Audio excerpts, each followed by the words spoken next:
Even when you feel low, you can still go. Even when you feel slow, you can still go. Even when there's no hope, you can still go. I never answer to no, man, I still go. Go, go, go, go, go, go, go, go, go, go, go, go, yo, go, go, go. Hustle hard, hustle every single day. I'll be making moves till I'm buried in my grave. To the system, I don't wanna be a slave. I've been doing shit my way, or the highway. And in the driveway is a nice one.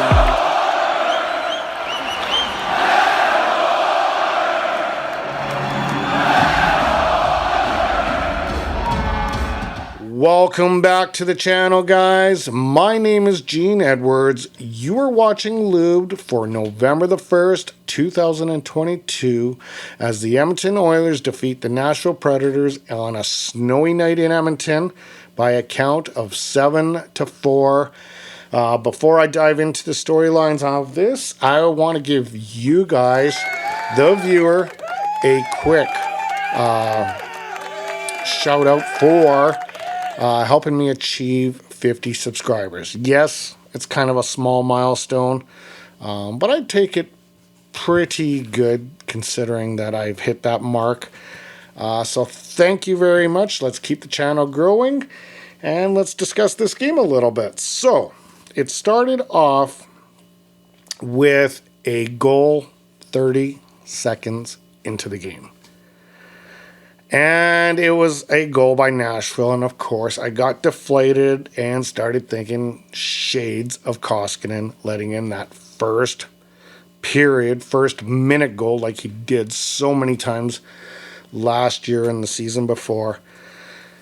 I'm not going to harp too long on Campbell right now, but I do want to acknowledge that he needs to work on his tracking.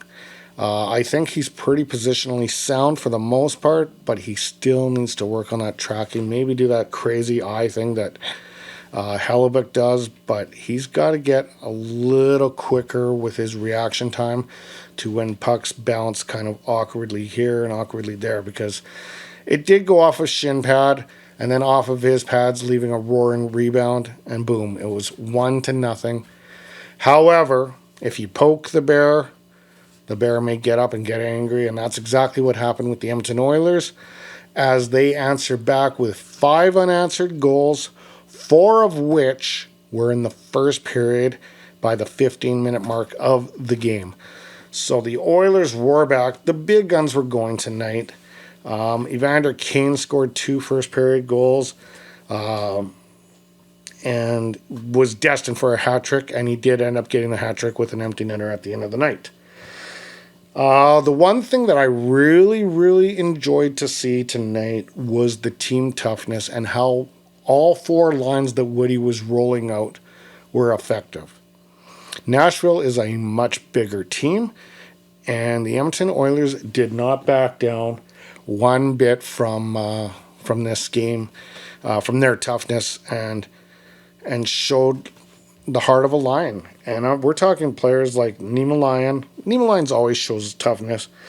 But Kulik was in there. Nurse was in there. Even Puljujärvi and Holloway were showing some toughness. Devon Shore, Yamamoto. Like, this team was not backing down from the bigger, more aggressive team. And that was a big, huge thing that I noticed in this game. So this now brings the Edmonton Oilers to 5 wins in a row, which, since McDavid got hurt, something clicked, something turned around with them. I said this in previous episodes, but this team is playing amazing now. Let's get into the X factors for tonight.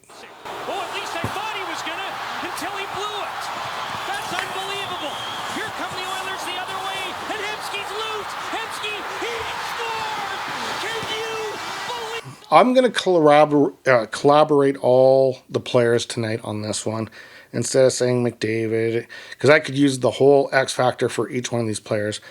But there was a lot of stuff in this game that I want to acknowledge as X factors. So I'm going to collaborate the first one as The big guns showed up. The big guys showed up. Kane, 3 goals, 3 points. McDavid, 2 goals, 1 assist. Or 2 goals, 2 assists, sorry, for 4 points. And Leon Draisaitl, 1 goal, 4 assists for 5 points. Can't say enough. When the big guns are showing up and playing the game, the Oilers are a hard team to beat. The team toughness, as I mentioned shortly just a little while ago, Niemelainen, Nurse, Puljujärvi, yeah, I already mentioned that. That was definitely a factor. And the fact that all 4 lines were doing it was the impressive part. And then the last X factor for tonight was how amazing of a first period the Oilers had after being scored on in the first 30 seconds, and how they rebounded back. What surprised me the most is that John Hine, Nashville Predators coach, didn't pull UC Saros in this game. So, I thought potentially we were going to see another Patrick Waugh situation where UC Saros was going to walk off the bench saying, I played my last game. Because usually after 5 goals, you're going to pull your goalie. But he kept him in there. So that leaves us to the updated standings now, as the Edmonton Oilers remain in second place with a 7-3 record for 14 points. They are 4 points behind Vegas, however, do have a game in hand on Vegas. And they will meet Nashville once again on the 13th.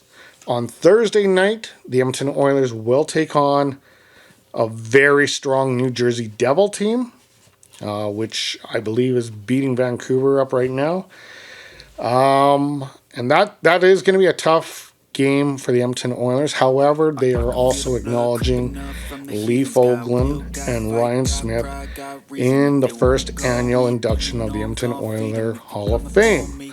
So that should be a memorable night, and I'm sure I'll be discussing that. Until then, guys, stay happy, stay healthy, and stay hydrated. We will talk on Thursday. Have a great night. My tongue keeps bleeding from the words I spit. So sharp, so freezing, so cold. Behold, frostbite, they feeling.